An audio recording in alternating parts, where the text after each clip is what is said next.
Halo pemirsa, selamat datang kembali di channel Zona Review. Di video ini kita akan membahas mengenai produk iPhone 16 yang dilarang dijual di Indonesia. Baru-baru ini, pemerintah Indonesia mengeluarkan statement mengenai produk dari Apple, yaitu iPhone 16 dilarang dijual di Indonesia karena dua alasan utama.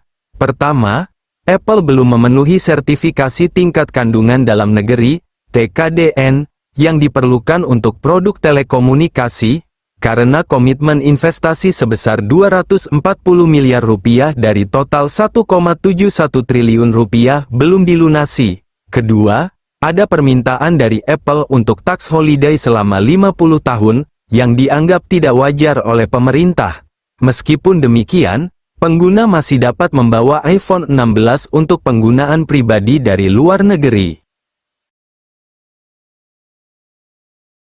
Apple dapat memenuhi komitmen investasinya di Indonesia dengan beberapa langkah strategis. Mendirikan pabrik di Bandung. Apple berencana menginvestasikan sekitar 158 miliar rupiah untuk membangun fasilitas produksi di Bandung, yang akan memproduksi aksesori dan komponen.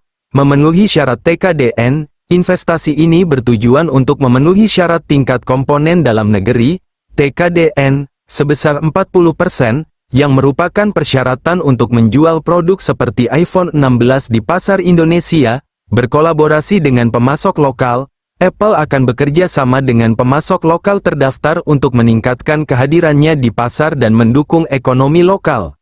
Dengan langkah-langkah ini, Apple berharap dapat mencabut larangan penjualan iPhone 16 di Indonesia.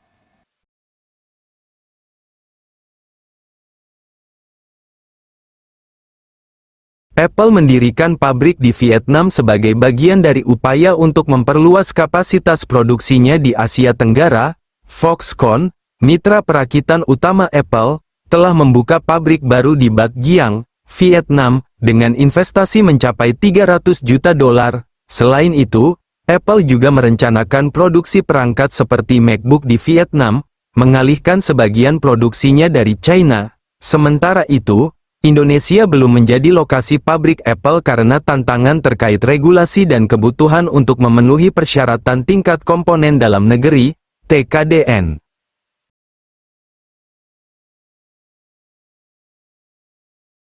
Apple memilih Vietnam untuk mendirikan pabrik karena beberapa alasan utama. Infrastruktur yang lebih baik. Vietnam telah berinvestasi dalam infrastruktur, termasuk transportasi dan pasokan listrik, yang mendukung operasi manufaktur, kestabilan politik dan ekonomi. Vietnam menawarkan lingkungan politik yang stabil dan insentif bagi investor asing, menjadikannya lebih menarik dibandingkan negara lain di ASEAN. Biaya tenaga kerja yang kompetitif. Meskipun upah di Vietnam meningkat, biaya tenaga kerja masih lebih rendah dibandingkan Indonesia, yang menjadi pertimbangan penting bagi Apple.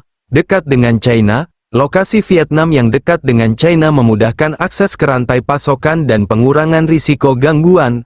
Kualitas sumber daya manusia. Vietnam memiliki tenaga kerja terampil yang sesuai untuk industri teknologi tinggi, mendukung kebutuhan Apple akan SDM berkualitas. Pemerintah Vietnam menawarkan insentif besar untuk menarik investasi Apple, termasuk tax holiday selama 50 tahun dan lahan gratis. Sejak 2019, Apple telah berinvestasi sekitar 400 triliun dong, 256 triliun rupiah, menciptakan 200.000 lapangan kerja. Sebaliknya, Indonesia hanya dapat menjanjikan insentif pajak antara 5-10 tahun, yang dianggap tidak cukup menarik bagi Apple.